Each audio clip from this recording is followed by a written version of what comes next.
background music playing. Hello and welcome to SAGK. Today we're diving deep into the fascinating world of dairy production. Have you ever wondered how the soft, delicious, and protein-rich paneer that we enjoy in our favorite dishes is made? Well, today we'll be taking you through the step-by-step process of paneer manufacturing and its amazing health benefits. So, stick around till the end to learn everything about this versatile dairy delight. Let's begin. Friends, the journey of good food begins with a single step. For paneer, that first step is selecting the right milk. We need full cream cow or buffalo milk, free from additives. Think of it like this: you wouldn't build a house on a shaky foundation, would you? Same goes for paneer. We want pure, unadulterated dairy goodness to shine through in our final product. Remember, the better the milk, the better the paneer. We're aiming for a fat content between 4.5% to 6%. Fat equals flavor, my friends. It's what gives paneer that rich, creamy texture. This magical combination of fat and SNF ensures our paneer will be the right consistency, firm yet soft. Alright, we've got our top-notch milk, so what's next? Standardization. This is where things get scientific, but don't worry, I'll be your lab partner through it all. Standardization is all about achieving consistency, which is the hallmark of any great cook. We need that consistent quality throughout. Adding or removing a bit of cream helps us hit that magic 4.5% to 6% fat mark. This meticulous process ensures that every batch of paneer we make will have the same delicious taste and texture. All right, folks, it's time to crank up the heat. We're heating our standardized milk to 85-90 degrees Celsius for 5-10 minutes. Why all the fuss about temperature, you ask? Well, there's method to our madness. First and foremost, we're waging war against bacteria.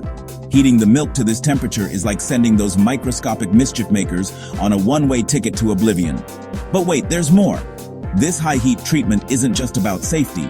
It's also about transformation. Heat denatures whey proteins, changing their structure. This paves the way for better curd formation. It brings order to the chaos and sets the stage for the magic of coagulation. Chapter 4. Coagulation. Get ready, folks, because things are about to get cheesy. We're entering the magical realm of coagulation. Instead of rennet, we're using a touch of acid like lemon juice or vinegar. Timing is everything. We need to cool our milk to around 75 degrees Celsius. The acid reacts with the milk proteins, causing them to clump together. These clumps are our curds, the very essence of paneer. As the curds form, they separate from the liquid portion of the milk, which we call whey. For now, let's focus on those glorious curds. Chapter 5. Draining and pressing. We've got our curds, and they are looking mighty fine. But hold your horses, we're not quite ready to slice and dice just yet. First, we need to remove any lingering excess whey. We carefully pour our curds into a cheesecloth-lined colander, allowing the whey to drain away. It's time to give those curds a little workout with a good old-fashioned pressing. The goal? To squeeze out every last drop of excess whey and create a firm, compact block of paneer. The amount of pressure we apply will determine the final texture of our paneer. A heavier press will yield a firmer, denser paneer, ideal for grilling, cubing, or frying. Our paneer is pressed and ready for its spa day. That's right, after all that hard work, it's time to give our cheese a little TLC. We're talking a refreshing dip in an ice bath. Immersing it in chilled water, around 4-5 degrees Celsius, achieves two things. First, it rapidly cools down the paneer, halting the cooking process. Second, it allows the paneer to absorb some of that much-needed moisture, ensuring a soft, supple texture. We'll let our paneer luxuriate in its ice bath for a good 2-3 hours. Our paneer is cool, refreshed, and ready for its close-up. But before we unleash this culinary masterpiece upon the world, we need to talk packaging and storage. Proper storage is crucial for maintaining the quality and freshness of our paneer.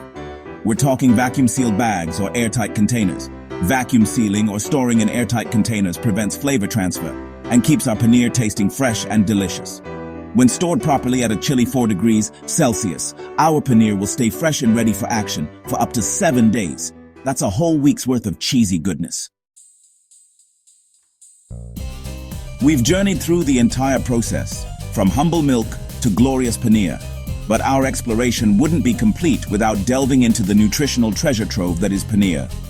Paneer is absolutely loaded with protein, packing a whopping 20 grams per 100 grams. Paneer is also an excellent source of calcium and phosphorus, the dynamic duo for strong bones and healthy teeth. It's relatively low in carbohydrates and high in protein, which means it keeps you feeling full and satisfied for longer. Plus, it contains casein protein, a slow-digesting protein that helps regulate blood sugar levels and keeps those cravings at bay. And there you have it. From fresh milk to delicious, nutritious paneer, we've uncovered the entire journey of this protein-packed dairy product. Whether you enjoy it in curries, grilled dishes, or snacks, paneer is an essential superfood for a balanced diet. If you found this video informative, don't forget to like, share, and subscribe to SAGK for more amazing content. Hit the bell icon so you never miss an update. Have a favorite paneer dish? Tell us in the comments below. See you in the next video.